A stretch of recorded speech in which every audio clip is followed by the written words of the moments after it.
noite, alunos. Espero que todos estejam bem, se cuidando contra esse vírus. Foi sinalizado que alguns alunos estão com dificuldade de executar o exercício.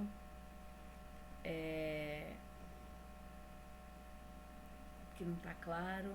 Eu sei que é dificuldade, que não tinha vídeo, não gravei nenhum vídeo explicando, só mandei o material, mandei um vídeo só de um outro professor explicando. Tá? Eu vou explanar um pouco o conteúdo, tentar da melhor maneira possível explicar, né, com essa captura de tela, o conteúdo de vistas ortogonais. O que são as vistas no desenho técnico? Elas servem para representar as características, detalhes, medidas, espaço entre elas. O desenho é um meio de representar e organizar as vistas para que tenha uma boa leitura e uma boa interpretação do desenho para quem vai executar, né, esse objeto. A NBR é a 10067. Bom, vou dar um exemplo de uma cadeira, né? A cadeira aqui tem duas vistas, a vista frontal e a lateral. Tem umas medidas gerais, né, que é tamanho do total, comprimento total, altura total, aí comprimento do encosto, do assento, do rodízio. Aí você tem a altura na sua lateral está representando a altura do encosto, a altura do assento até o chão, do assento até o rodízio e essa distância aí do rodízio. Lógico, essa cadeira ela tem muito mais informações, tá?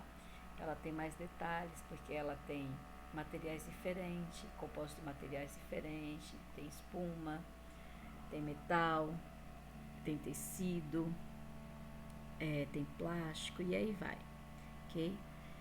Lógico, no projeto de uma cadeira você tem muito mais desenho técnico, você vai ter só o desenho do encosto, do assento, do rodízio, os elementos de fixação, enfim, é um projeto com mais desenhos. Mas para poder ficar mais fácil, eu vou dar o exemplo de uma peça pequenininha aqui, né? Por exemplo, você tem essa peça, não tem muitos detalhes, vai ter um rasgo, vai ter um rebaixo, vai ter uma inclinação. Vou escolher como frontal essa que tem maior número de detalhes, onde eu consigo visualizar uma inclinação na peça, né? Porque nas demais não aparece. Então aqui a vista frontal, desenhei o degrau, a inclinação, o topo, né?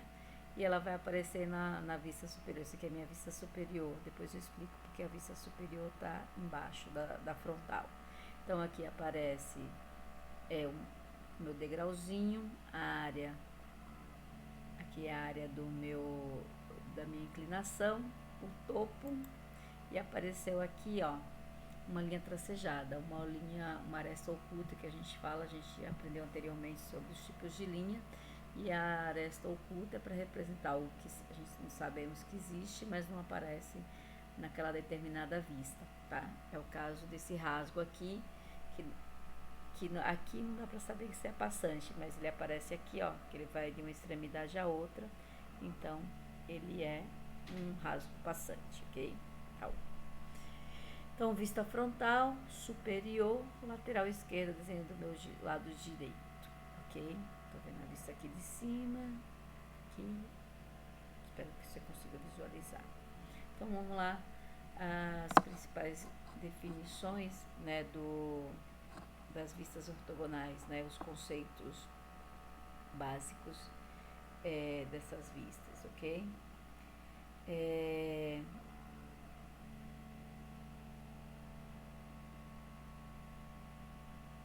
Vamos lá. Projeção ortogonal é uma forma de representar o modelo em sua verdadeira grandeza. Quando ele fala verdadeira grandeza, ele usa um termo da geometria descritiva que representa as dimensões reais, que na maioria, você sabe que na maioria das vezes o desenho técnico, o desenho de alguns objetos, ele é um desenho geométrico, se resume a um retângulo, a um círculo, enfim, né? Então, na verdade, a verdadeira grandeza vai aparecer as distâncias, os ângulos, as áreas, né? É isso que chama de verdadeira grandeza, é um meio de representar essa verdadeira grandeza, né? Como vocês viram, anteriormente, ó, aparece aqui para mim que existe uma inclinação, que existe um ângulo, mas existe uma área aqui para representar essa inclinação. Vem do grego orto, quer dizer reto, e gonal quer dizer ângulo, tá? Então existe, são linhas ortogonais, né?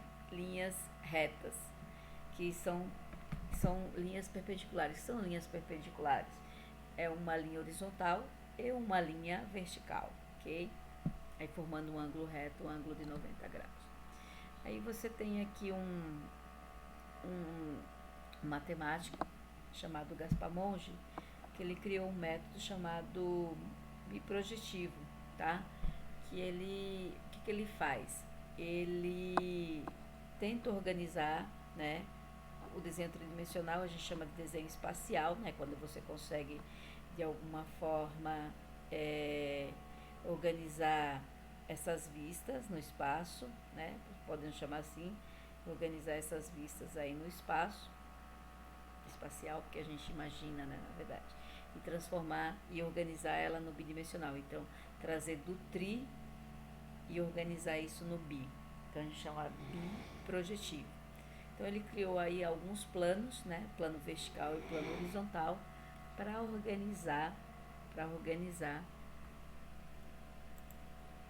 o nosso desenho técnico, para que você tenha uma boa leitura, ok?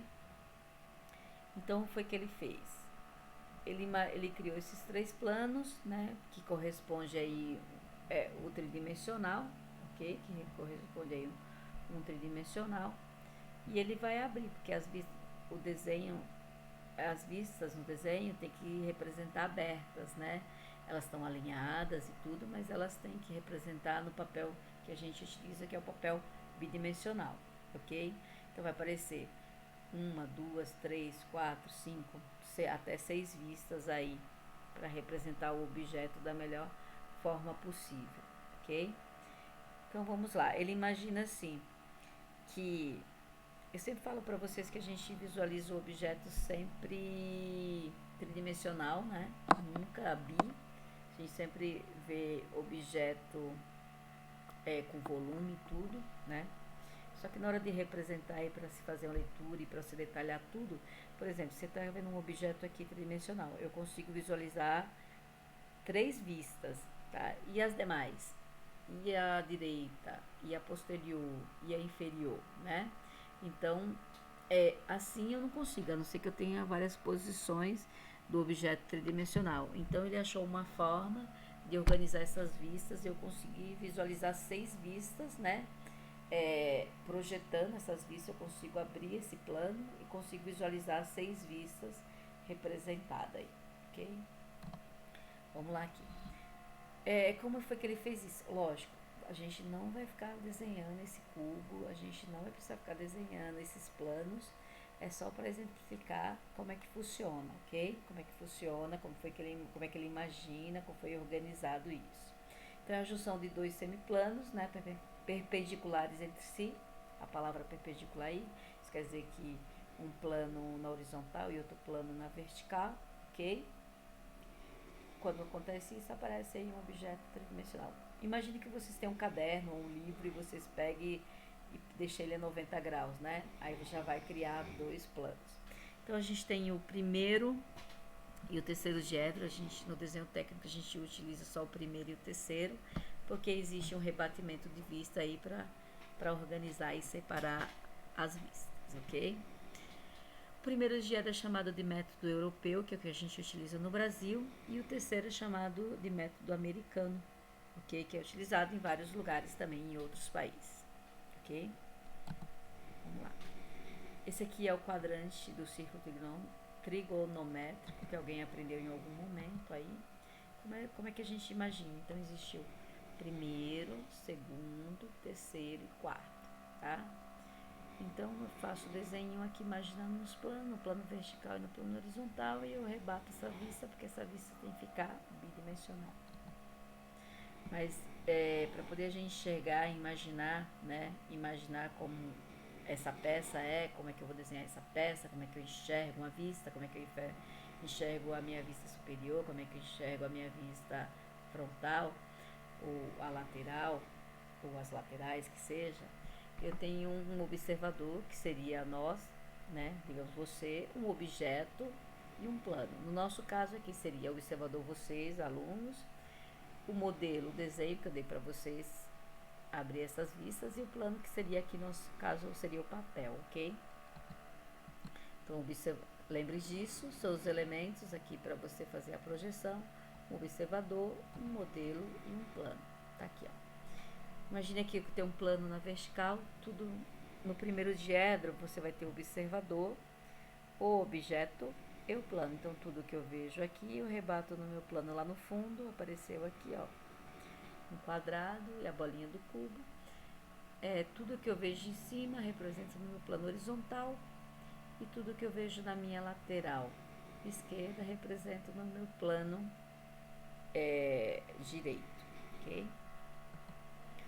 Imagine aqui que você tem um cubo, né, que tem uma peça transparente, você consiga visualizar, rebater essas vistas e visualizar toda essa vista. Daqui o observador, no primeiro diedro, primeiro eu vi o observador e modelo e depois o plano. Então eu tenho observador, modelo e plano. Então tudo que eu vejo aqui eu rebato nesse plano, que é o fundo, né? Então esse aqui é a minha vista frontal, tudo que eu vejo aqui projeto nesse plano. Então vocês conseguem visualizar isso, retângulos na verdade. Tudo que eu vejo aqui eu rebato no meu plano direito, ele aparece aqui, ó, plano direito. Tudo que eu vejo em cima eu rebato no meu plano horizontal, tá aqui o Lzinho e o quadrado, que é da área aqui, dessa área do desenho. E tudo que eu vejo na minha, aí eu vou mudando de posição, tá? Tudo que eu vejo na minha lateral direita, eu rebato no meu plano esquerdo, aparece tracejado porque tem essa aresta que está oculta do meu lado direito, então aparece com a linha tracejada. Tudo que eu vejo embaixo, eu projeto no plano de cima, tá aqui, ó, aparece tracejada porque essa aresta oculta na minha vista inferior. E tudo que eu vejo aqui atrás eu projeto, né, que seria a minha posterior, projeto aqui. No caso do terceiro diedro, a ordem é observador, plano e depois objeto. Então o plano fica entre o objeto e o observador. Então tudo que eu vejo aqui eu rebato realmente nesse plano. Então tudo que eu vejo aqui, eu estou aqui, ó, o plano está aqui, eu rebato nesse plano em cima. No plano horizontal, tudo que eu vejo embaixo, eu rebato embaixo. Tudo que eu vejo na lateral esquerda, eu rebato na lateral esquerda. Tudo que eu vejo na lateral direita, eu rebato na direita. Tudo que eu vejo na minha posterior, eu rebato na minha posterior. Por que isso acontece? Por conta, lembra do diedro lá, que são semiplanos, cruzados, perpendicular um ao outro? Quando eu rebato isso, quando eu vou fazer o rebatimento, esse plano vai se tornar bidimensional, vai se tornar plano mesmo, né? Não vai essa ideia de tridimensional, não vai existir isso. E o que acontece? Com o rebatimento desses planos, né, esses planos vai sentido horário e vai mudando a posição dessas vistas. Por isso que no primeiro diedro, quando eu rebato esse plano desce, né, para ficar perpendicular a esse, a minha vista, que foi desenhada aqui superior, vai ficar embaixo da minha lateral, da minha frontal. No caso do desenho no terceiro diedro, essa aqui, já que é sentido horário, né? Esse vai rebater, ok? Vai rebater, ó. Rebateu. E o que vai acontecer? A minha vista superior fica em cima mesmo, por conta do rebatimento. Seria isso, ó, primeiro diedro. Imagine vocês já fizeram um cubo algum dia na vida. Primeiro a gente planificou esse cubo, né? E depois colou. Mas você também já vê essa posição de você abrir e fechar. Então aqui eu estou abrindo o cubo, ó. Tá aqui, frontal, superior, inferior, minha lateral direita, que foi desenhada ao meu esquerdo, e minha posterior. Terceiro diedro também, ó, vou rebatendo, ó.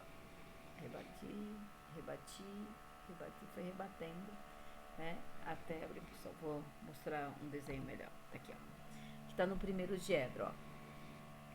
Fui abrindo, frontal, elevação, vista superior, vista inferior, lateral esquerda, lateral direita e a posterior. Por que não funciona nos outros diedros? Vou explicar. Quando é esse rebatimento de vista, ó, rebati, rebati, rebati, o que vai acontecer no segundo diedro, ó, e no quarto? Uma vista vai ficar em cima da outra, ó, vai rebater o plano e vai ficar dentro, ó. Então não tem sentido nenhum, não tem nenhum espaço, já que tem que ter espaço para ter as informações, não tem sentido nenhum, né? Eu fazer uma vista no terceiro, ou no segundo e no quarto diedro, por isso que não é utilizado, tá? Existe o afastamento para colocar as informações, medidas gerais. Vamos lá, só para ficar mais claro. Então tá aqui os 3 planos, imaginando aquele cubo anterior, tudo que eu vejo aqui da frente rebato nesse plano, tudo que eu vejo na minha lateral esquerda rebato no lado direito, tudo que eu vejo em cima rebato nesse plano horizontal. Então, a gente vai abrir, vai planificar esse cubo, tá? Essas 3 vistas, esses 3 planos, tá aqui, ó. Vou girando, vou girando. Lógico, a gente não precisa desenhar esses quadrados e encaixar o nosso desenho, pode fazer direto. Isso aqui é só para explicar porque motivo a nossa vista superior, por conta desse rebatimento de planos, fica embaixo da minha vista frontal. Tudo que eu vejo aqui, rebato aqui. Isso aqui é só mais um exemplo de rebatimento. Ok? Primeiro diedro, frontal, superior, inferior, lateral esquerda, lateral direita e posterior. Essas informações aparecem porque elas são as arestas ocultas que não aparecem naquela vista. Sabe que está lá, que existe, porém ela é representada com a tracejada. A mesma coisa para o terceiro diedro, frontal, superior em cima, lateral, inferior, lateral direita, lateral esquerda e posterior. Chama de supressão de vista. Supressão de vista é quando você não precisa ter todas as vistas. Tem objeto que você precisa das 6, mas tem objeto que não é nem tão complexo assim, apenas 3 é o suficiente para ter informação, como é o exemplo dessa peça. Então tem um degrau, um rebaixo, então é uma forma bem fácil de representar. Aí você tem peça cilíndrica, né? Ela normalmente é representada com 2 vistas, é o suficiente. Tem as chapas, que aí você representa todos os detalhes nessa chapa e só depois especifica qual é a espessura dela. Ok? Todas as vistas. Primeiro diedro, a vista superior fica embaixo, a vista inferior fica em cima, a lateral direita fica na esquerda, a esquerda na direita. Terceiro diedro, vista superior fica em cima, vista inferior fica embaixo, lateral esquerda, direita fica na direita e a esquerda na esquerda. Lembrando que nas vistas a gente consegue visualizar em cada vista medidas, por exemplo, frontal, altura e comprimento, superior, comprimento e largura, na lateral, largura e altura. Aqui são alguns exemplos. Espero que vocês esteja esclarecido, mas amanhã, depois eu vou montar uma aula fazendo um passo a passo do desenho para mostrar para vocês no horário da aula, ok?